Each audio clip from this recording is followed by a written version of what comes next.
ప్రవక్త ఎల్లప్పుడు ఏమన్నాడు తెలుసా? సిద్ధాంతానికి నేను విరోధిని కానీ ప్రతి మనిషికి నేను సోదరుణ్ణి అన్నాడు. నేను మీ సోదరుణ్ణి, I am your brother only అన్నాడండి. మీరు నన్ను మీ సహోదరుడిగా భావించండి, నేను మీకు విరోధిని కాను.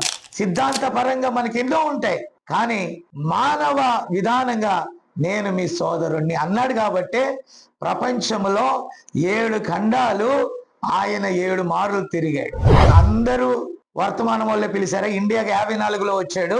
జైనులు, సిక్కులు, బౌద్ధులు, హిందువులు, ముస్లింలు వీళ్ళందరి సముఖంలో అనేక మతాల సమ్మేళనంలో దైవదాసుడు మాట్లాడు. ఎవరిని ఏమనలా, ఒక్కటే అన్నాడు, నేను నమ్మిన యేసు శక్తిమంతుడు, నేను ఆయన్ని నమ్ముతున్నా. నా దగ్గరికి ఒక సమస్య వచ్చింది, ఇప్పుడు ఇదిగో సూర్య నమస్కారం చేసి కళ్ళు పోగొట్టుకున్న ఈ యొక్క దీనుడైన వ్యక్తి ఇక్కడ ఉన్నాడు, మీరెవరైనా వచ్చి ఇతని కళ్ళు తెరిపించండి. మనకు కావలసింది శక్తి, యుక్తి కాదు. రా అన్నాడండి. ఒకవేళ మీరు బాగు చేయగలిగితే మీ దేవుళ్ళ పేరిట ఇండియా నుంచి వెళ్ళిపోతానన్నాడు. ఎవరు రాలేదు. ఎవరు లేరా అని అడిగాడు. సోదరులారా కమాన్ అన్నాడు. ఎవరు రాలా.